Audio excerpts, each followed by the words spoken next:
dessa mensagem é adoração, comunhão e salvação. Diga comigo: adoração, comunhão e salvação. Amém. Lá em Hebreus capítulo 11, quem achou, diga amém. Ajude o seu irmão aí se ele não encontrou. Vamos lá. Eu quero ler contigo bem forte o versículo de número 6. Diga comigo assim, lá no 3 nós vamos ler, amém? 1, 2, 3. Sem fé ninguém pode agradar a Deus, porque quem vai a Ele precisa crer que Ele existe e que recompensa os que procuram conhecê-lo melhor. Amém? Vamos ler mais uma vez bem forte? Sem fé ninguém pode agradar a Deus, porque quem vai a Ele precisa crer que Ele existe e que recompensa os que procuram conhecê-lo melhor. Amém. Vamos orar mais uma vez. Pai, em nome de Jesus eu oro.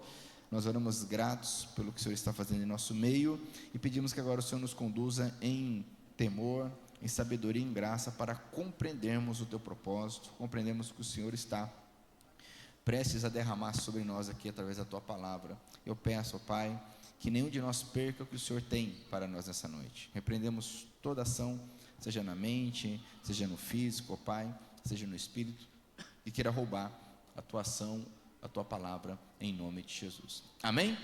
Você pode sentar por um momento.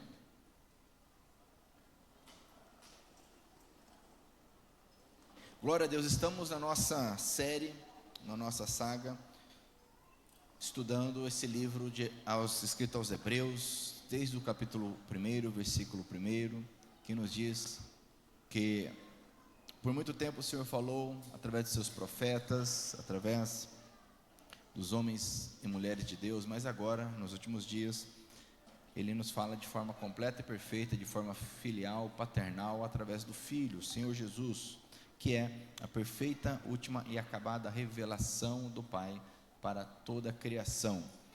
E Ele, então, nos capacita, esse autor, a compreender verdades profundas. E agora, no capítulo 11, que iniciamos em nosso último culto, nós estamos aqui no chamado capítulo da fé. Ele fala sobre a fé, porque sem ela ninguém pode agradar a Deus, diz o texto, ou sem fé é impossível agradar a Deus, conforme algumas versões dizem. E se agradar a Deus está relacionado a uma comunhão, a um contato, a um relacionamento com o Senhor, que só é possível mediante Jesus Cristo, Ele que é o caminho, é a verdade, é a vida. E o autor, depois de nos ensinar, no versículo 1, 2 e 3, acerca do que é a fé, como ela age, ele vai agora trazer alguns exemplos ao longo do capítulo 11. E hoje eu quero trabalhar com vocês 3 exemplos. O exemplo de Abel, o exemplo de Enoque, o exemplo de Noé. Abel nos fala da adoração, da oferta, que é o contato, que é se achegar ao Senhor, a gratidão, com a atitude correta, com a atitude realmente de que Ele é o Senhor, Ele é Deus, e eu sou criado por Ele, eu dependo dEle. Veremos a história um pouco de Enoque, que nos fala de comunhão, de andar, conviver com o Senhor, que é o objetivo de todo verdadeiro cristão, andar, viver com Deus, não apenas ter um Deus, mas viver com Deus, até porque esse é o objetivo do cristão autêntico, um dia estar na pátria celestial com o Senhor. E por último, nós temos, dentre esses 3 exemplos, o de Noé, muito conhecido, que nos fala sobre a salvação, ele como apregoeiro da justiça, como algumas versões dizem, lá em 1 Pedro, 2 Pedro, ele que pregou, ele que anunciou e preparou a salvação para aqueles que estavam com ele antes do juízo do Senhor. Então, adoração, comunhão e salvação, ou seja, 3 aspectos fundamentais, e só são possíveis através da fé. Estamos falando de fé. Sem fé, ninguém pode agradar a Deus. Então o autor nos fala aqui, por exemplo, no versículo 4, e ele vai na ordem, da criação aqui. Foi pela fé que Abel ofereceu a Deus um sacrifício melhor do que o de Caim. Pela fé ele conseguiu a aprovação de Deus como homem correto, tendo o próprio Deus aprovado as suas ofertas. Por meio da sua fé, Abel, mesmo depois de morto, ainda fala. Então, Abel, ele ofereceu algo a Deus, e isso foi aprovado pelo próprio Deus. E muito longe desse contexto distorcido que temos hoje em dia, quando se fala de oferta, de contribuição, né, que uns têm a ideia de barganha, outros fecham a cara. O conceito, a ideia de oferta está desde o início. Abra sua Bíblia comigo lá em Gênesis capítulo 4, para entendermos o conceito de oferta, que não está ligado a entregar dinheiro ou bens materiais ao Senhor, está ligado a uma atitude. Tanto é que veremos que tanto Abel quanto Caim ofertaram ao Senhor. Porém, Abel, ele teve a sua oferta aceita por Deus, enquanto Caim não teve. E o autor de Hebreus já nos revela, já nos antecipa, deixando claro que foi pela fé que a oferta de Abel foi aceita por Deus. Então, olha que interessante, porque esse é um dos conceitos mais distorcidos, eu acredito, aí na palavra. É um dos conceitos mais distorcidos hoje em dia, né? Existem extremos que confundem a questão de oferta com questão de finanças. Questão financeira, questão administrativa de finanças, ela é muito clara na Bíblia. A Bíblia fala muito sobre finanças, né? Nós temos um currículo aqui sobre finanças, mas oferta não está vinculada à questão financeira. A questão financeira é um ponto que pode também ser expresso no contexto da oferta. Mas oferta, por exemplo, Jesus, a Bíblia diz que ele é a oferta, ele foi entregue. Deus amou o mundo que entregou o Filho. E Jesus, né, não precisa ser teólogo para entender que isso não tem nada a ver com questão financeira. Sim ou não? Mas as pessoas, né, a carnalidade do ser humano limita.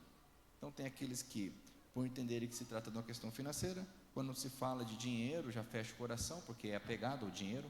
Não é porque o pastor ou porque a igreja, não, porque a pessoa ama o dinheiro. E a raiz de todo mal, a Bíblia já diz, Paulo já escreve, a raiz de todo mal é o amor ao dinheiro. Então a pessoa é pegada ao dinheiro, se você falar de oferta, ela já fecha o coração na hora. Por outro lado, há aqueles que acham que se entregar muita oferta, no sentido errado de dinheiro, Deus de alguma forma vai, vou abençoar esse camarada aqui, porque, nossa, imagina, ele trouxe um monte de dinheiro aqui, né, então agora eu sou obrigado a abençoá-lo. Então são distorções que existem, que não tem a ver com o que a Bíblia ensina sobre oferta. Olha que interessante, o primeiro exemplo de fé que o autor de Hebreus, lá no capítulo 11 traz, ele vai trazer uma série de exemplos. A primeira tem a ver com oferta. Olha que interessante. Então aqui no capítulo 4 de Gênesis, versículo 3, diz assim: o tempo passou, um dia, Caim pegou alguns produtos da terra e os ofereceu a Deus, o Senhor.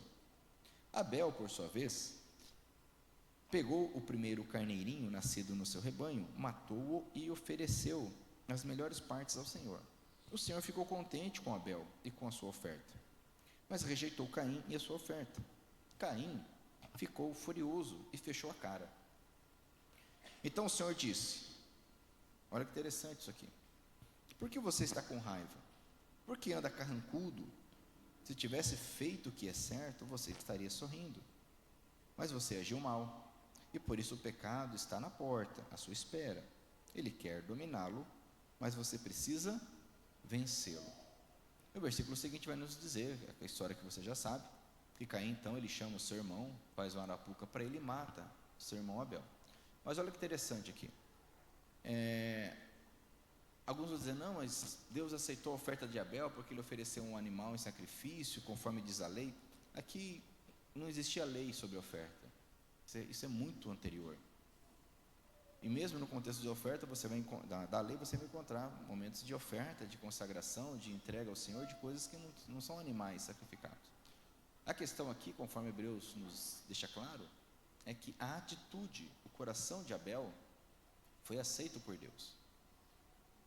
Tanto que Caim, ao ver a sua oferta rejeitada, ele fica furioso, ele endurece o coração. E Deus é tão gracioso, tão misericordioso, que é interessante, você não encontra Deus falando com Abel no texto. Pode ler aqui, você não vai encontrar Deus falando com Abel. A Bíblia diz que Deus aceitou, né? O Senhor ficou contente com Abel e com a sua oferta. alegrou o coração de Deus a atitude de Abel. Ou seja, qual a atitude dele? A atitude de fé de ser aceito. Porque qual que é o contexto aqui? Adão e Eva haviam sido expulsos, perderam a comunhão com Deus, você sabe a história. Então nasce Caim, nasce Abel e outros filhos. A Bíblia diz que Adão gerou filhos e filhas. Ok? Não existiam só os dois na terra. E Abel, então, ele tenta, com fé, se reaproximar de Deus. E essa atitude agradou o coração de Deus. Caim, por sua vez, também ofereceu uma oferta, mas a Bíblia não esclarece qual a exata atitude de Caim. O fato é que Deus, conhecendo o coração, Deus não aceitou. E não foi uma forma, o rito, porque Deus não está apegado a rituais e formalidades, conforme ele vai dizer, séculos depois, muitos séculos depois, através dos profetas. E aquele monte de oferta que o povo oferecia, conforme os rituais, não agradavam, porque o coração do povo estava distante de Deus. Então a questão é o coração. Mas olha que interessante, como eu informei aqui, Deus não fala com Abel, ele vai falar com Caim. Porque o interesse de Deus é que nós tenhamos acesso a ele, amém? Essa é a preocupação de Deus. Ok, obrigado Abel, eu te abençoo, que bom ter comunhão contigo, mas eu estou preocupado é com Caim. Minha preocupação é Caim. Caim, vem cá. E Deus vai falar com Caim. Deus rejeitou a oferta. Fala comigo assim, Deus rejeitou a oferta. Não rejeitou Caim. Presta atenção nisso. Deus não rejeitou Caim, rejeitou a oferta dele, a atitude do coração dele. Amém? E Deus então vai conversar com Caim. Por que você fez isso? Olha que interessante. Versículo 6, então o Senhor disse, por que você está com raiva? Por que anda carrancudo? Se você tivesse feito o que é certo, você seria aceito. Aqui nessa tradução diz, você estaria sorrindo, ou seja, teria sido aceito por Deus. Mas você agiu mal. É o que interessante, e Deus dá um alerta para ele. O pecado está na porta. O pecado ainda não havia sido consumado. Estava rodeando, estava na porta o pecado. Cabe a você. Qual atitude que ele deveria tomar? Diz o texto. Ele quer dominá-lo, mas você precisa, fala para o teu irmão, você precisa vencer o pecado. Isso é somente pela fé. Somente pela graça e misericórdia do Senhor. Abel teve uma atitude de fé. Mas é interessante que Caim, então, ele tenta resolver a questão do seu jeito. O problema não era, na visão de Caim, a oferta que ele tinha entregue. O problema não era a atitude dele, o problema era o Abel. Abel era o problema. E assim somos nós até hoje. Nós erramos e o problema é o outro. Se o outro não tivesse feito daquele jeito, né? Mas por que o outro fez também? Então, ao invés de se consertar, reclamar misericórdia e graça da parte de Deus, olha só, o próprio Deus falou com ele. Ele então vê que o problema é o outro, e ele vai então resolver a questão na mente dele. E o restante da história. Mas estamos falando de fé, e a atitude de Abel é o que agrada ao Senhor, porque ele trouxe um sacrifício aceitável, não pelo conteúdo, não é porque era um animal, porque senão Deus teria falado para Caim, Caim, é o seguinte, você fez errado, em vez de trazer lá o fruto da terra, que você é agricultor, porque Caim era do agro, você que é agricultor, não, faz o seguinte, traz uma ovelha lá que eu vou aceitar. Não, a questão não é essa, a questão nunca foi essa. A questão era que havia uma atitude errada no coração de Caim, e Deus falou, o pecado está na porta. Quem está entendendo aí? Estamos falando aqui de fé que nos capacita a adorar. Abel foi então aceito e ele adorou. Ele ofereceu algo a Deus que Deus então aceitou. Era uma expressão externa de um coração obediente, consagrado ao Senhor. Olha que interessante, o que Jesus vai falar de Abel? Abra comigo em Mateus capítulo 23. O próprio Senhor Jesus vai dar testemunho de Abel.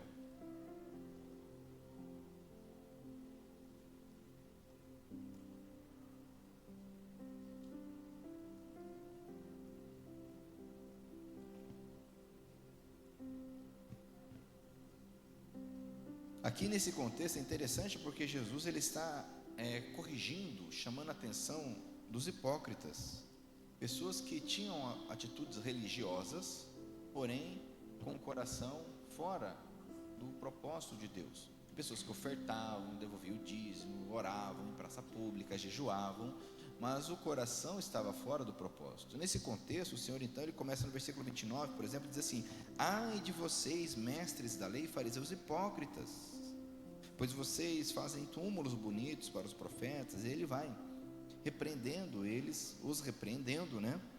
Por exemplo, no versículo 33 ele vai dizer, olha só: cobras venenosas, ninhada de cobras, como espera escapar da condenação do inferno? E ele vai relembrar então os homens e mulheres de Deus que já haviam passado por ali. E no versículo 35 ele diz: por isso Deus castigará vocês pela morte de todas as pessoas inocentes que os antepassados de vocês mataram, desde a morte do inocente Abel, ou justo Abel, né, no literal é justo, aqui traduzido por inocente, até a Zacarias, filho de Baraquias, que vocês mataram entre o templo e o altar. Eu afirmo a vocês que isto é verdade, o castigo por tudo isso cairá sobre o povo de hoje. Então você percebe que o próprio Senhor Jesus chama Abel de inocente, de justo, ou seja, porque a atitude dele diante de Deus foi uma atitude de fé, como Hebreus nos diz: pela fé Abel foi aceito, pela fé a sua oferta foi aceita. Então, se nós somos aceitos, amados, é pela fé de que a graça e misericórdia do Senhor, de alguma forma, vai se manifestar em nossas vidas, e não com uma atitude prepotente, ou arrogante, ou formal. Muitos, fazem de forma automática, mecânica: vou ao culto, vou orar, vou ler a Bíblia, e com o coração, com atitude errada. Caim fez, se você olhar, quem estivesse olhando de fora, Caim fez igual a Abel. Ambos fizeram um culto, mas o Senhor alertou Caim. Quem sabe o Senhor já te alertou, tem te alertado. Então tenha fé no que Deus tem te falado. Não faça como Pedro. Eu falei bastante na última oportunidade de Pedro, né? Que Pedro foi alertado por Jesus. Jesus falou: olha, você vai me negar. Ao invés de Pedro clamar misericórdia, força, graça do Senhor, ele bateu de frente com Jesus. Falou: não, jamais, o Senhor está errado, nunca vai acontecer isso. Porque Pedro, ele não acreditou na palavra de Jesus, mas acreditou na força que ele tinha. Eu me conheço, jamais vou negar. Eu sei do que eu sou capaz. Essa foi a atitude de Pedro, e você sabe o que aconteceu. Ao invés de falar assim: misericórdia, isso o Senhor está falando é porque vai acontecer. E eu não quero, eu não posso fazer isso. Então, entenda que a atitude de fé de Abel fez toda a diferença. Abra comigo a sua Bíblia, lá em 1 João, capítulo de número 3. Lá no finalzinho da Bíblia, primeira carta de João, capítulo 3.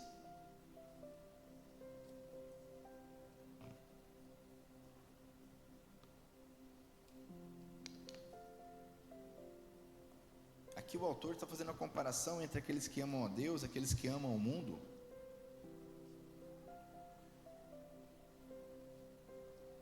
E no versículo 11 ele vai dizer, 1 João capítulo 3, versículo 11: a mensagem que vocês ouviram desde o princípio é esta, que nos amemos uns aos outros.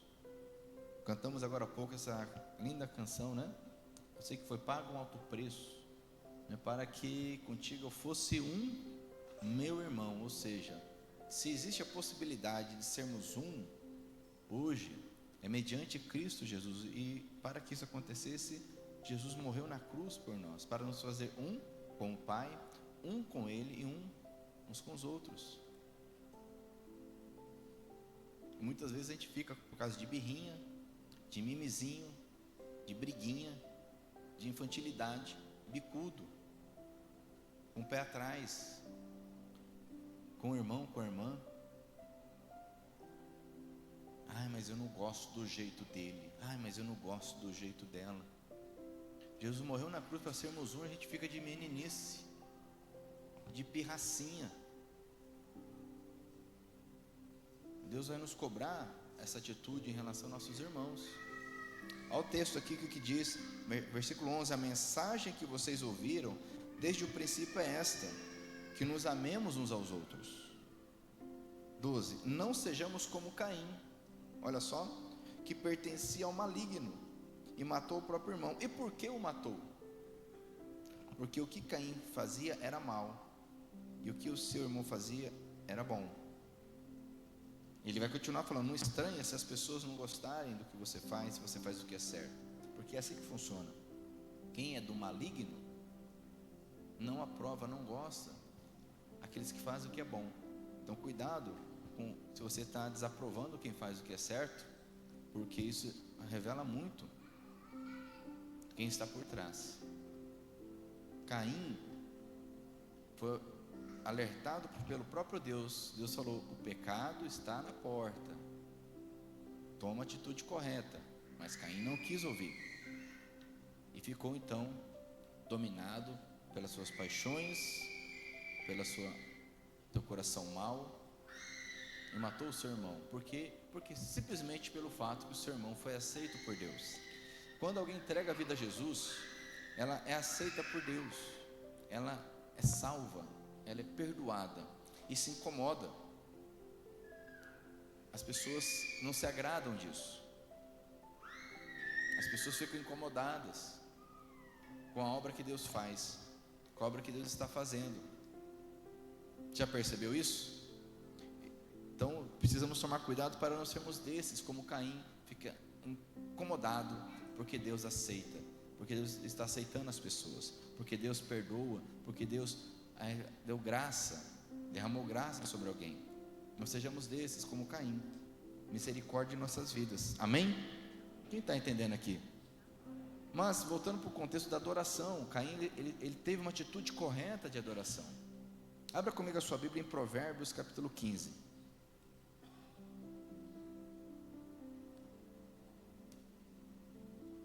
Provérbios capítulo de número 15.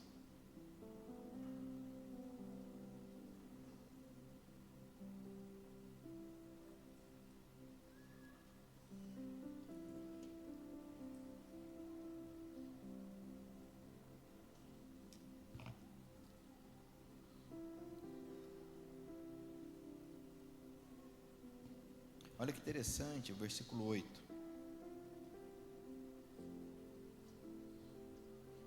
O Senhor detesta os sacrifícios que os maus lhe oferecem, porém se alegra com a oração dos bons. Olha que interessante, sacrifícios e oração, coisas que nós devemos apresentar diante do Senhor. Mas a questão é como fazermos isso, porque os maus aos olhos de Deus, como Caim, Deus detesta que essas pessoas apresentam para Ele. E o mal, já tive a oportunidade de falar sobre isso aqui, de acordo com a Bíblia, o que é mal? Quem que é mal? Porque maldade é um conceito que varia, né? O que é mal? Alguns pensam assim, eu nunca matei, nunca roubei, nunca adulterei, então eu sou bom, né? Não sou corrupto, pago meus impostos, sou trabalhador, então eu sou bom. Aí depende. No contexto de sociedade, que se espera que as pessoas façam o básico, ok, mas será que isso passa no parâmetro de Deus, que conhece, esquadrinha os nossos pensamentos, conhece o nosso coração? Será que se Deus passar a régua, Ele encontra algum de nós como bom? Pela graça e misericórdia dEle, nós estamos de pé. Mas aqui a maldade está relacionada àquela pessoa que oferece apenas o externo. Você conhece pessoas assim, pessoas que são crentes, né? E hoje muitos são crentes, não é verdade? A pessoa é crente, é gospel, é evangélica, né? Estamos na época aí da Copa, né? Quem está acompanhando a Copa aí? Cuidado que ele é do mundo, né, pastor Márcio? Mas eu estou acompanhando também, né? Glória a Deus. Estamos acompanhando aí. Não vai gritar gol, eu sei que tem camarada que fica olhando o celular aí, se empolga e grita gol na hora do culto, viu? Cuidado com isso aí. Mas, por exemplo, tem muito jogador que se diz evangélico, mas se você vai analisar, ok, ele tem a religião evangélica, ele se adequa à religião evangélica, Vai olhar a atitude do camarada, vai olhar como é que ele vive. Porque hoje é uma coisa religiosa, religião.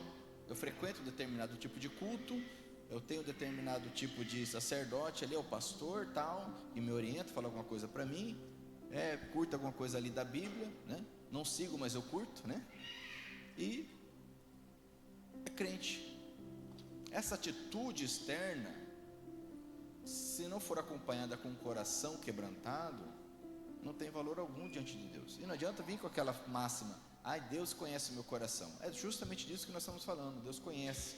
Só que um coração quebrantado, naturalmente ele vai manifestar, ele vai externalizar. Não tem como o coração ser algo e o externo ser outro. Isso não dura, isso não perdura. A adoração que agrada ao Senhor, ela está ligada ao Espírito Santo de Deus em nós. Olha que interessante, abra a sua Bíblia comigo lá em João, capítulo 4. Porque como vimos aqui em Provérbios, pode orar, morrer de orar, meu irmão. A pessoa pode morrer de orar, pode fazer sacrifício, dar oferta, o que for. Se o coração dela não for entregue ao Senhor, nada vai adiantar. João capítulo 4. No currículo Hombridade nós temos uma frase muito interessante que resume esse princípio, que vai dizer o seguinte: que 1 grama de obediência vale mais que 1 tonelada de oração. 1 grama de obediência vale mais que 1 tonelada de oração. É o que interessa para Deus. Pode orar, pode ir no culto, pode fazer vigília, jejum, deve fazer tudo isso aí, mas se o coração não estiver quebrantado, meu irmão, não adianta nada disso. Quem está entendendo, diga amém aí. Abel foi aceito pela fé, diferente de Caim. Olha aqui que Jesus vai dizer para a mulher samaritana, lá do lado do poço de Jacó, lá em Sicar. Você conhece a história da mulher samaritana? Mulher muito mal falada naquele contexto ali, mas Jesus encontra com ela e há uma restauração ali. E quando há aquela restauração, uma das preocupações dela, é interessante isso, uma das primeiras preocupações daquela mulher era: Senhor, mas como que a gente vai adorar então? Porque os judeus falam que é em Jerusalém, né? Os samaritanos falam que é no monte Gerizim, e aí como é que fica? Percebe a primeira preocupação dela ali? Como fazer para adorar? E Jesus vai explicar, olha, versículo 21, Jesus disse: mulher, creia no que eu digo, chegará o tempo em que ninguém vai adorar a Deus, nem neste monte, nem em Jerusalém. Vocês samaritanos não sabem o que adoram, mas nós sabemos o que adoramos, porque a salvação vem dos judeus. Olha que interessante agora. Mas virá o tempo, e de fato já chegou, olha só, em que os verdadeiros adoradores vão adorar o Pai em espírito, diga comigo, em espírito e em verdade. Diga verdade. De novo, verdade. Mais uma vez, verdade. Pois são esses que o Pai quer que o adorem. Deus é espírito, e por isso os que o adoram devem adorá-lo em espírito e em verdade. E esse é o grande desafio, vivermos na verdade. A verdade faz parte, por exemplo, da armadura espiritual, conforme Paulo escreve aos Efésios. A verdade, o que Deus exige de nós é verdade. O externo, ele precisa transparecer o que está no nosso coração, e é muito fácil fazer o diferente disso. É muito fácil ter uma aparência de religião, de santidade. A gente aprende, a gente se adapta, a gente percebe como é que tem que falar para ser aceito no contexto, qual a atitude que tem que ter, qual o ritual ali, e eu vou me adaptando, e aí as pessoas vão se adaptando comigo, e aí daqui a pouco eu estou no meio, estou enturmado e boa. Mas a questão é, isso é verdade? Porque Deus procura, deseja adoradores que o adorem em espírito e em verdade. Porque o pai da mentira é o diabo. E Jesus disse: eu sou o caminho, a verdade e a vida. Abel foi aceito porque ele foi verdadeiro diante do Senhor. Diz o versículo 4, voltando lá para Hebreus, capítulo 11, né? Foi pela fé que Abel ofereceu a Deus um sacrifício melhor do que o de Caim. Pela fé ele conseguiu aprovação. Falamos muito de aprovação. Aprovação de Deus como um homem correto, tendo o próprio Deus aprovado as suas ofertas. Por meio da sua fé, Abel, mesmo depois de morto, ele ainda fala. Interessante, porque ele fica como um exemplo para nós de adoração, de atitude, de aceitação, ser aprovado por Deus. Olha o que diz aqui no capítulo 10 mesmo, versículo de número 19, sobre o acesso que nós temos. Estudamos bastante sobre isso já, mas eu gostaria de ler com você de novo, capítulo 10 de Hebreus, versículo 19, olha só: por isso, irmãos, por causa da morte de Jesus na cruz, nós temos completa liberdade de entrar no lugar santíssimo, por meio da cortina, ou seja, do véu, isto é, por meio do próprio corpo de Cristo. Ele nos abriu um caminho novo e vivo. Amém? Nós temos um grande sacerdote para dirigir a casa de Deus. Portanto, cheguemos perto de Deus, olha só, como Abel fez. Cheguemos perto de Deus com um coração sincero e uma fé firme, com a consciência limpa das nossas culpas e com o corpo lavado com água pura. Guardemos firmemente a esperança da fé que professamos, pois podemos confiar que Deus cumprirá as suas promessas. Amém? Isso fala de adoração, ou seja, você chegar a Deus com a atitude correta, com confiança, com fé, como Abel fez. Isso é simples, amados. Isso tem a ver com simplicidade. Imagine Abel naquele contexto. Ele fez um sacrifício de um animal ali, ofereceu a Deus. Não houveram instrumentos, música, jogo de luz, um local, um templo, nada disso. Não sabemos nem se alguém viu. Não sabemos nem se alguém viu isso. Ele estava sozinho. É simples. Fala para o teu irmão, é simples, meu irmão. É pela fé, é pela obediência, é pelo coração quebrantado. É interessante essa expressão que o sangue de Abel ainda fala. O que isso significa? Que Deus, ele não esqueceu a injustiça que foi feita com Abel. Abra sua Bíblia comigo em Apocalipse capítulo 6. Lá no último livro da Bíblia, na revelação do Senhor Jesus para o seu servo João, lá na ilha de Patmos. Apocalipse capítulo 6, versículo de número 9.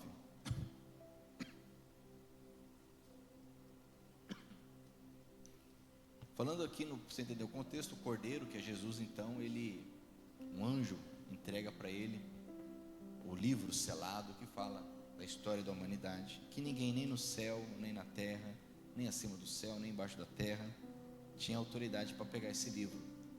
E João, então, ele chora muito, porque ele sabia que ninguém podia fazer aquilo. Mas então surge o cordeiro, o leão da tribo de Judá, o Senhor Jesus. E o anjo fala: João, não chore, porque o leão de Judá, o cordeiro de Deus, ele tem autoridade e poder para tomar o selo, ou tomar o livro e quebrar os selos. Nesse contexto, ele já quebrou o primeiro, o segundo, o terceiro, o quarto selo. E aqui, versículo 9: então o cordeiro quebrou o quinto selo, e vi debaixo do altar as almas dos que tinham sido mortos, porque haviam anunciado a mensagem de Deus, e tinham sido fiéis no seu testemunho. Olha só, pessoas que são fiéis, foram fiéis, mas haviam morrido, assim como Abel, por causa da sua fidelidade. Pessoas que sabem que existem coisas mais importantes que a própria vida. Existem coisas pelas quais vale a pena morrer, e vale a pena viver. E a principal delas é a nossa comunhão com o Senhor. E ele viu então as almas, e eles gritavam com voz bem forte, versículo 10: ó Todo-Poderoso, Santo e verdadeiro, quando julgarás e condenarás os que na terra nos mataram?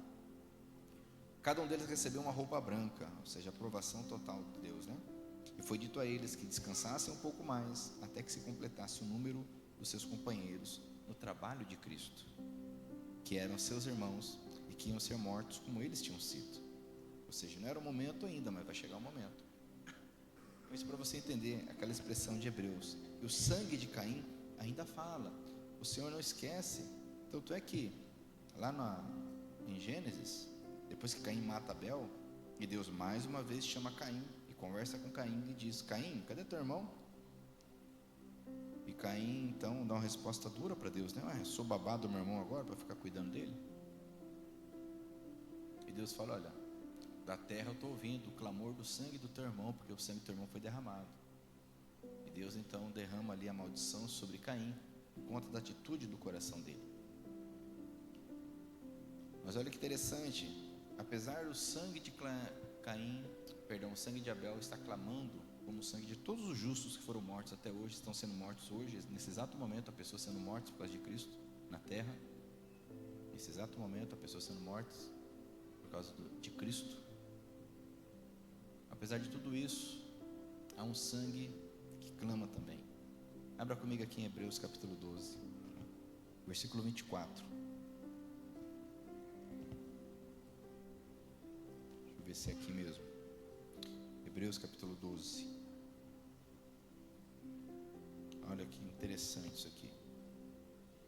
E no capítulo 12, se Deus permitir, vamos estudar com calma esse capítulo ainda, falando daqueles que creem no Senhor, daqueles que foram perdoados pelo Senhor. Diz o versículo 22: pelo contrário, vocês chegaram ao monte Sião e à cidade do Deus vivo, a Jerusalém celestial com seus milhares de anjos. Vocês chegaram à reunião alegre dos filhos mais velhos de Deus, isto é, daqueles que têm o nome deles escrito no céu.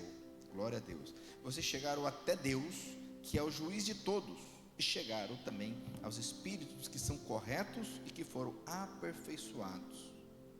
Lê o 24 comigo bem forte.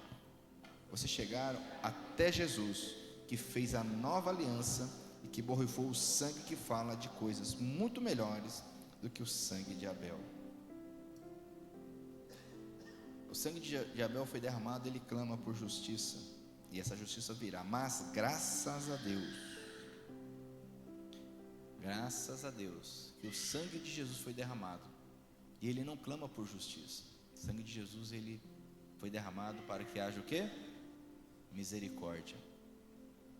Diga comigo: misericórdia, salvação, perdão, transformação, coisas muito superiores que a vingança, sim ou não?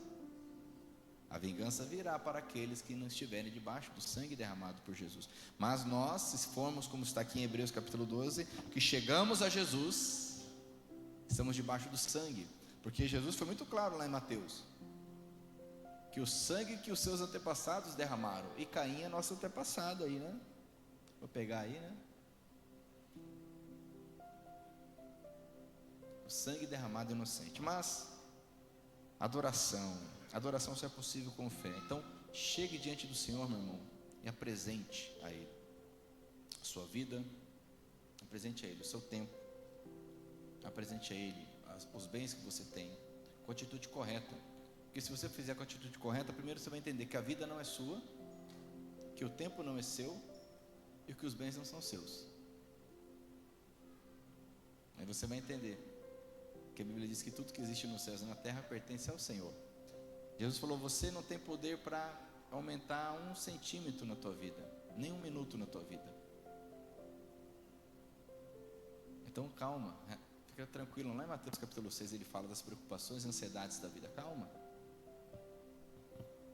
fica tranquilo. Nós somos donos do nosso tempo. Quem pode acordar amanhã e falar: não, hoje o meu tempo, eu vou economizar o meu tempo, esse dia não vou contar ele não? Alguém pode fazer isso? Mas vamos para frente. O segundo exemplo que ele tem para nós fala de comunhão. Diz o versículo 5 do capítulo 11 de Hebreus: foi pela fé que Enoque escapou da morte. Ele foi levado para Deus e ninguém o encontrou, porque Deus mesmo o havia levado. As escrituras sagradas dizem que antes disso ele já havia agradado a Deus. Enoque é uma figura ímpar na Bíblia. Ele é um homem que a Bíblia descreve que não morreu. Interessante, não sei se você já ouviu falar de Enoque. São Enoque, né, pastor Márcio? O Enoque, ele está lá naquelas genealogias que às vezes a gente passa batido. Abra comigo aí sua Bíblia, no capítulo 5. A história de Abel está no capítulo 4 de Gênesis, no capítulo 5 de Gênesis. Então, entre outras coisas, vamos ver a história de Enoque. E Enoque foi um homem que andou com Deus, o texto diz. Literalmente, Enoque andou com Deus e já não era, porque Deus o tomou para si. É interessante isso, que o texto ele é tão direto que às vezes a gente quer saber mais, mas o texto ele diz o que tem que dizer. Versículo 21 vai dizer o seguinte, do capítulo 5: quando Enoque tinha 65 anos, o seu filho Matusalém nasceu. Depois disso, Enoque viveu em comunhão com Deus. Olha só, viveu em comunhão com Deus. No literal diz, andou com Deus, certo? Durante 300 anos, e foi pai de outros filhos e filhas. Enoque viveu 365 anos. Ele viveu sempre em comunhão com Deus, ou seja, ele andou com Deus. E um dia desapareceu, pois Deus o levou. Ou como diz no texto, você já deve ter lido essa expressão em algumas traduções mais literais, e já não era, porque Deus o tomou. Como Hebreus explica para nós, pela fé Enoque escapou da morte. Dois homens a Bíblia registra que não morreram, Enoque e Elias. Elias é aquele que a carruagem de fogo passou e levou. O pastor Márcio tirou foto na hora. Volta e meia ele posta a foto aqui na pregação dele, né? Pegou bem na hora ali, postou no Instagram, né? Fora Elias e Enoque, a morte alcança a todos. Mas Enoque, ele escapou, ele teve uma fé e uma comunhão. Diga comigo, comunhão. Ele andou com Deus, ele teve comunhão. Abel fala de oferecer algo, fala de adoração. Mas quando nós aprendemos a oferecer e adorar, depois nós vamos entender que nós precisamos viver com Deus. Ou seja, andar com Deus, ter comunhão com Deus. Porque amanhã, se Deus permitir, nós vamos acordar, e aí teremos uma segunda-feira pela frente. E quem entende isso, vai ter uma segunda-feira com Deus, sim ou não? Com Deus. Eu vou tomar café da manhã e Deus vai estar por ali comigo. Eu vou trabalhar, vou resolver problema, vou ser abençoado de alguma forma, ou não. Vou resolver situações, vou me deparar com dificuldades, e eu estarei com Deus. Ou seja, eu não coloco Deus no bolso e guardo Ele para o domingo, ou para algum momento especial. E o problema de muitos é esse: as pessoas querem momentos especiais com Deus. Só que momentos especiais não resolve muita coisa. Quem é casado, levanta a mão. Quem é casado tem mais de 10 anos? Levanta a mão, vamos ver. Amém, olha, glória a Deus. Mais de 15 anos, vamos ver. Glória a Deus, aleluia. O casamento, ele é formado, ele é mantido, ele é fortalecido dia a dia, sim ou não? É uma comunhão forçada. Não, não é forçado. É, mas não é, né? Depois a gente discute isso aí, né? Mas o casamento saudável, o casamento agradável, o casamento que vale a pena viver, que dura aí seus 10, 15, 20, 30 anos, que é o propósito do Senhor, que o homem seja marido de uma só mulher, conforme Paulo escreve a Timóteo e a Tito. O casamento, ele não é formado apenas de momentos. Imagina, aquele momento especial que o cara, né, ele dá aumenta o score, né, pastor Márcio? O cara dá aquele estalo nele ali, ele compra algo no time, né, e a mulher fica, meu Deus. Mas é aquele time, na verdade. Perdeu o time, já era, sim ou não? Quem já acertou assim alguma vez na vida? Eu já acertei já. Já acertou, pastor? Eu já acertei já. É difícil, sim ou não? Quem é casado, os homens casados, é difícil dar esse time, sim ou não? É difícil, né? É ou não é? Mas quando dá, vale a pena, não vale? Agora, você imagina se o casamento, ele dependesse só desses momentos. Ou da mulher também, daquele time ali, são momentos especiais e são necessários, sim ou não? Mas isso não mantém um casamento. Porque o casamento, ele é diário. É todo o tempo. Não tem como falar, não, eu vou casar, aí sábado, né? Aí eu não sou casado, né? Ou não, vou casar só, não existe isso. Por que muitos não têm uma comunhão com Deus? Porque não tem um relacionamento com Deus como de casamento. E é interessante que a Bíblia diz muito claro que nós temos devemos ter um relacionamento como igreja com Deus, tendo Deus como nosso marido, a igreja sendo a esposa. Ou seja, está falando de algo que é diário, que é constante. Enoque andou, teve comunhão com Deus de tal forma que chegou a um ponto, Deus falou, não, está muito perto, ele está mais perto de mim do que no mundo, puxa ele para cá, ele não morreu, isso pela fé, tão próximo que ele andou com Deus. E Enoque já estava vivendo num período difícil, porque depois você vai ver que pouco tempo depois vem Noé, e quando vem Noé, você sabe a situação no mundo, Deus falou, não, vou dar um basta. Já estava uma situação muito difícil no tempo de Enoque, mas ele andava com Deus, ele tinha comunhão com Deus, e olha que ele não tinha acesso a Deus como nós temos através de Cristo Jesus, ele não tinha nele o Espírito Santo de Deus que habita em todo cristão que entrega a sua vida ao Senhor Jesus. Enoque andava, tinha comunhão. Olha que interessante, abra sua Bíblia em 1 João capítulo 1. Primeira carta de João, capítulo 1.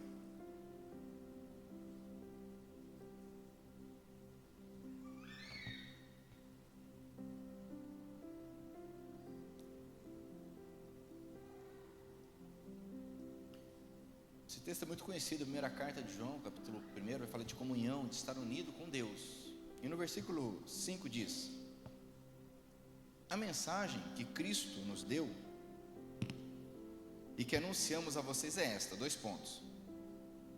Deus é luz, e não há nele nenhuma escuridão. Portanto, se dizemos que estamos unidos com Deus, ou se dizermos que temos comunhão com Ele, e ao mesmo tempo vivemos na escuridão, então estamos mentindo, olha só, com palavras e ações. Lembre-se que Deus procura verdadeiros adoradores que adoram em espírito e em verdade. Não é perfeição, Deus não busca homens e mulheres perfeitos, porque esses não existem, mas homens e mulheres verdadeiros diante de Deus, reconhece as suas limitações, suas falhas. Ele vai dizer no versículo 7, porém, se vivemos na luz como Deus está na luz, então estamos unidos uns com os outros, e o sangue de Jesus, o seu Filho, olha só, nos limpa de todo o pecado. Você percebe que quem está na luz não é perfeito? Quem está na luz, ele possui pecados, e pelo fato dele estar na luz, os pecados aparecem, e essa pessoa então, ela clama a misericórdia de Deus, e o que acontece? O sangue de Jesus nos purifica de todo. Mas a nossa tendência, conforme João escreve lá no Evangelho, capítulo 3, dizendo que a luz veio ao mundo, mas o povo fugiu da luz, porque a luz mostra as suas obras, e assim somos nós, a luz mostra as nossas atitudes, e nós fugimos da luz, e não permitimos que ela aumente em nós. Enoque, ele caminhou, andou tanto com Deus, que a luz tomou conta dele. Mas nós muitas vezes permitimos que a luz ela chegue até um certo ponto, comece a iluminar muito, mostrar muito quem nós somos, e aí nós fugimos da luz. Mas Jesus, ele é claro ao dizer que ele é a luz do mundo, e se nós quisermos ter comunhão com Deus, nós precisamos andar na luz. Então você que busca Deus, você que ora, você que clama, não estranhe se você ficar sendo cada vez mais exposto, porque é assim que funciona. É a luz mostrando nossas falhas. Para quê? Para que haja conserto, para que haja cura. Mas a religiosidade é o contrário, ela diz o contrário para nós. Fala, não, quanto mais você buscar a Deus, mais perfeito você vai parecer. Quanto mais você fizer as coisas certas, mais perfeitinho você vai parecer. É assim ou não é? E aí nós ficamos com medo que defeitos e falhas apareçam, e aí nós vamos nos tornando religiosos, hipócritas, nos escondendo em rituais, em atitudes, em postos, em cargos. Mas aquele que anda na luz, conforme João escreve no capítulo 3, a luz vai demonstrando nossas falhas. E aí onde separa os meninos dos homens. Quem realmente vai aceitar ser curado, transformado, tratado por Deus. Porque nós vemos homens como Abraão, o pai da fé, que mentiu descaradamente acerca da mulher dele. Nós vamos ver homens com coração que agrada a Deus, como Davi, que adulterou, que assassinou. Vamos ver homens que Deus levantou como líder, mas que na hora que precisou negou a Cristo. Você percebe que Deus não encontra, não busca homens e mulheres perfeitos, sim ou não? Sim ou não? Mas homens e mulheres que têm o coração quebrantado. Nesse mundo de coach que nós vivemos, as pessoas precisam mostrar que estão bem, que estão cheirosos, que estão limpos, que estão bem financeiramente. Tem que mostrar que eu estou bem, né? A imagem conta tudo. Se está bem de fato, não tem problema algum. Mas a questão é que na maioria das vezes não está bem. Mas quer mostrar uma espiritualidade, quer mostrar que está bem financeiramente, quer mostrar que está bem de saúde, quer mostrar que está bem de relacionamento. Então até que não é raro, você fica um tempo sem ver alguém, um tempo depois você descobre, separou, divorciou. Ué, mas esses dias eu vi no Instagram, estava um love só com a mulher no Instagram. Era mentira. Falso. Já aconteceu isso com você? No Instagram está lindo o negócio, mas na realidade Deus, Ele busca pessoas para andar com Ele na luz. Olha o versículo 8, que interessante aqui, para concluir essa parte. O versículo 8 do capítulo 1 de João. Se dizemos que não temos pecados, estamos nos enganando. Olha isso aí. E não há verdade em nós. Ele está falando isso para quem anda com Deus, amém, amados? Ele está falando isso para quem anda na luz, sim ou não? Então ele está deixando claro, ó, se dizemos que não temos pecado, estamos nos enganando, e não há verdade em nós. Mas se confessarmos nossos pecados a Deus, Ele cumprirá a sua promessa e fará o que é correto. O que é correto? O que é justo? Ele perdoará os nossos pecados e nos limpará de toda a maldade, amém? Se dizemos que não temos cometido pecados, fazemos a Deus um mentiroso, e a sua mensagem não está em nós. Enoque foi um homem que andou na luz, andou com Deus, e foi aprovado por Deus pela fé. Diga comigo, pela fé. Fala de comunhão. O desejo do Senhor para nós hoje não é diferente, é que eu e que você, que nós tenhamos comunhão. Mas o mais importante, Enoque foi um ponto fora da curva, porque o desejo do Senhor é que nós andemos com Ele em comunhão, mas não para nos tomar, porque nós, no desejo do Senhor, nós seremos o quê? Sal, diga comigo, sal e luz. Se Deus tirar todo o sal e toda a luz da terra, o que fica? Não sobra nada, só o reino do anticristo. Então, precisamos ter comunhão para sermos como Noé. Eu vou entrar no terceiro ponto para encerrarmos. O terceiro exemplo fala de Noé. No capítulo seguinte de Gênesis vai falar desse homem. E Noé fala de salvação. Salvação. Abel fala de adoração. Enoque, um homem que andou, teve comunhão. Mas Noé fala da salvação. Olha que interessante, vamos lá. Versículo de número 7 de Hebreus 11, primeiro, diz assim: foi pela fé que Noé ouviu. Olha só, ele ouviu. Quem tem ouvidos para ouvir, ouça o que o Espírito diz às igrejas. Foi pela fé que Noé ouviu os avisos de Deus sobre as coisas que iam acontecer e que não podiam ser vistas. Noé obedeceu a Deus e construiu uma barca em que ele e sua família foram salvos. Assim Noé condenou o mundo e recebeu de Deus a aprovação que vem por meio da fé. Por meio da fé Noé foi aprovado. Olha que interessante, vamos pegar lá em Gênesis capítulo 6.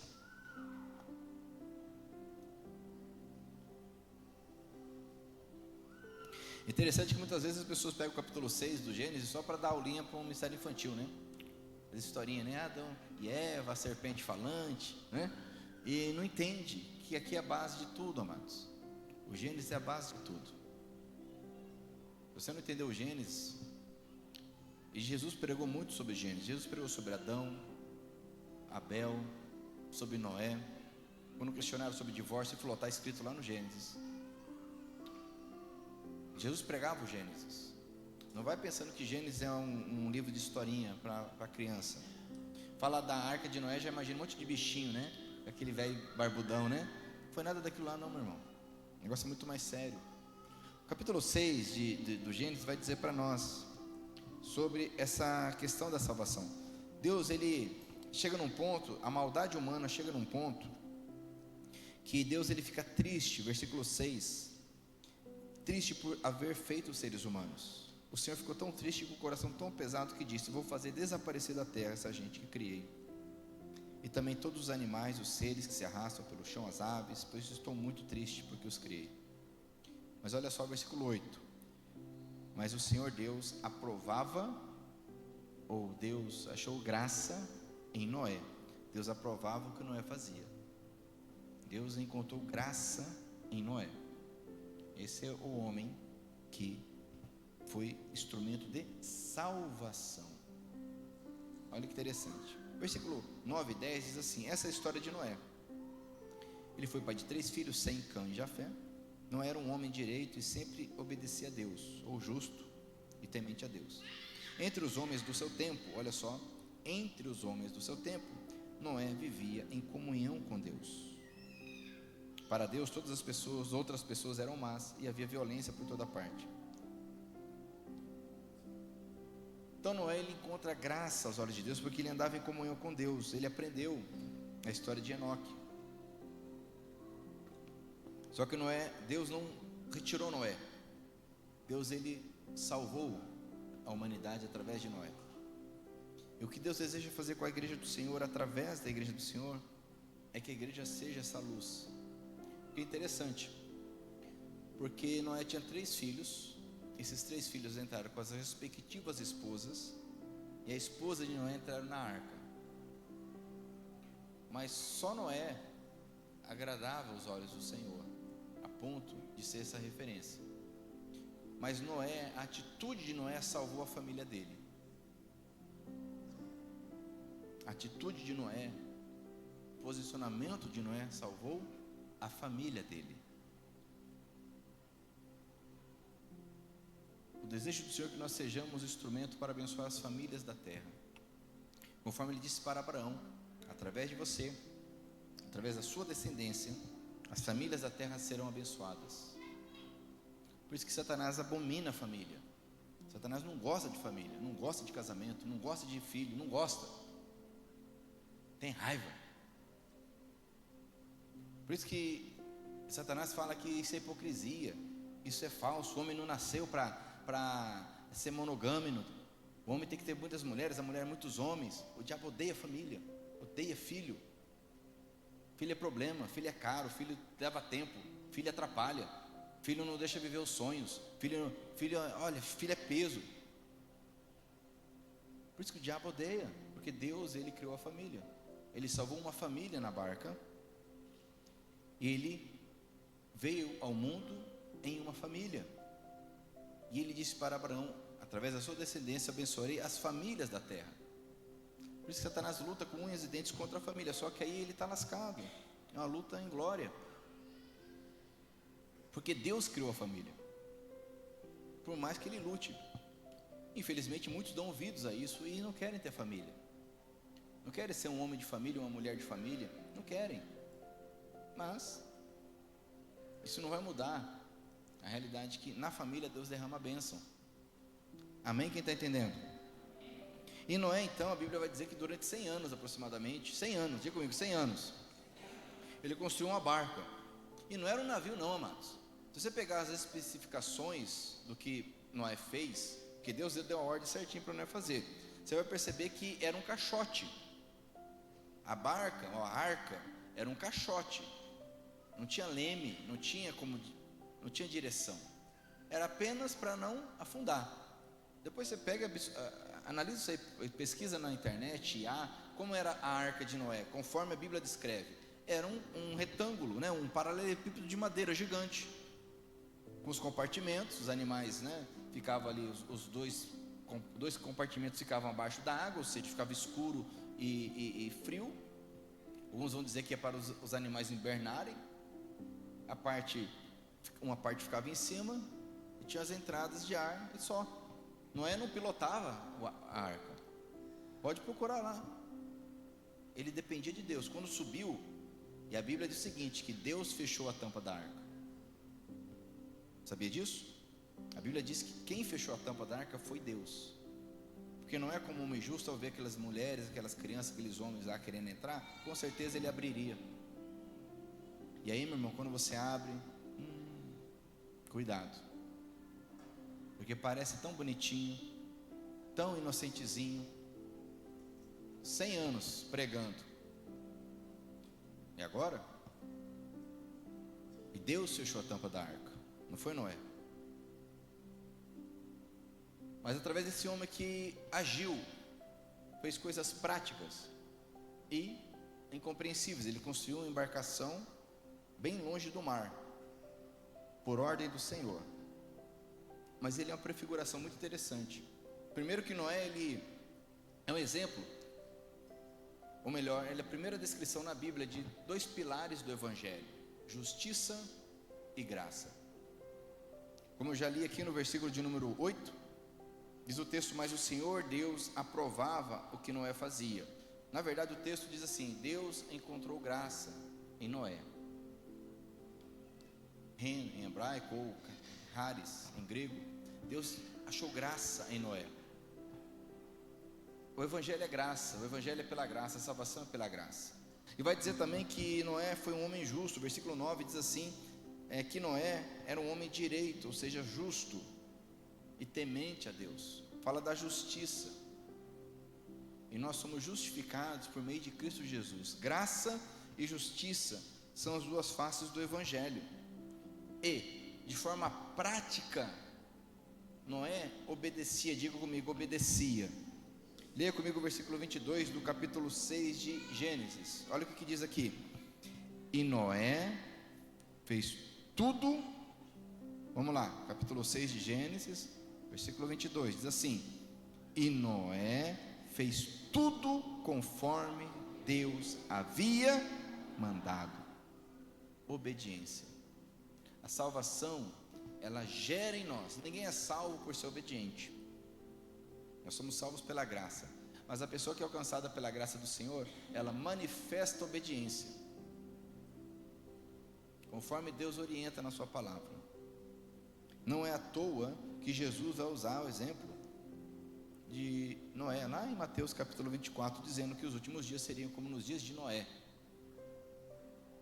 Porque Noé pregava, as pessoas não ouviam. A maldade se alastrou, e Jesus falava: vai ser igual no tempo de Noé. As pessoas se dão em casamento, fazem planos, trabalham, plantam, colhem, e sem se perceber do que está acontecendo de verdade. Conforme Pedro escreve, então, Noé foi aquele que pregou justiça, o pregoeiro da justiça, lá em 2 Pedro capítulo 2, versículo 5, que é o papel da igreja hoje: pregar a justiça, pregar a verdade, pregar o Evangelho para que haja salvação. Então, meu irmão, a salvação, ela é pela fé, conforme Paulo escreve aos Efésios capítulo 2. Para encerrar, eu quero ler novamente Hebreus capítulo 11, versículo de número 6, que vai nos dizer que sem fé, ninguém, absolutamente ninguém, pode agradar a Deus. Porque quem vai a Ele, olha só, quem chega a Deus, precisa crer em duas coisas. Diz o versículo 6: crer que Ele existe, ok? Isso é cada vez mais raro hoje, nesse mundo tão tecnológico, tão evoluído, o povo acha que o mundo é, né? O homem acha que tecnologia significa melhora. Edwin Louis Cole já falava, né? Achar que o mundo está melhorando porque eles têm mais tecnologia é achar que o canibal evoluiu porque agora ele come com garfo e faca, né? O mundo está cada vez mais evoluído, cada vez mais pedófilo, cada vez mais assassino, cada vez mais terrorista, cada vez mais pais matando os filhos, filhos matando os pais, cada vez mais viciado na droga, viciado no jogo, mas está evoluindo. Olha que bonito. Tecnologia, medicina avançando. Como isso tem o seu valor, como isso não muda o homem, isso não muda a nossa natureza, isso não muda o nosso interior. Só vai permitir que eu filme meus pecados e poste na internet para dar mais like, é o que as pessoas têm feito.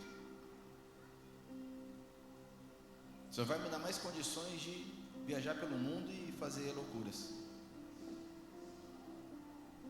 A tecnologia não muda o avanço, o pseudo avanço não muda o nosso interior.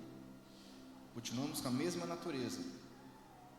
Pela fé, versículo 6 vai dizer: sem fé ninguém pode agradar a Deus, porque quem vai, ele precisa crer que Ele existe. Ele existe. E segundo, que recompensa os que procuram conhecê-lo melhor. Para conhecê-lo melhor, eu preciso adorar, eu preciso andar em comunhão, eu preciso então da salvação e ser instrumento de salvação, me identificar com Cristo, porque o papel da igreja é salvação. Diga comigo: adoração, comunhão, salvação. Tudo isso, amados, é pela fé. E a fé, ela deve ser manifesta. Vimos em outra ocasião que a fé sem obras, ela é morta. A fé sem obediência, a Bíblia foi muito clara acerca de Noé. Noé agradou a Deus porque ele fez tudo conforme Deus mandou. Não deu jeitinho, ele obedeceu e fez. E eu preciso fazer isso, você precisa fazer isso, para andarmos em comunhão com o Senhor. Te convido a ficar em pé para nós orarmos.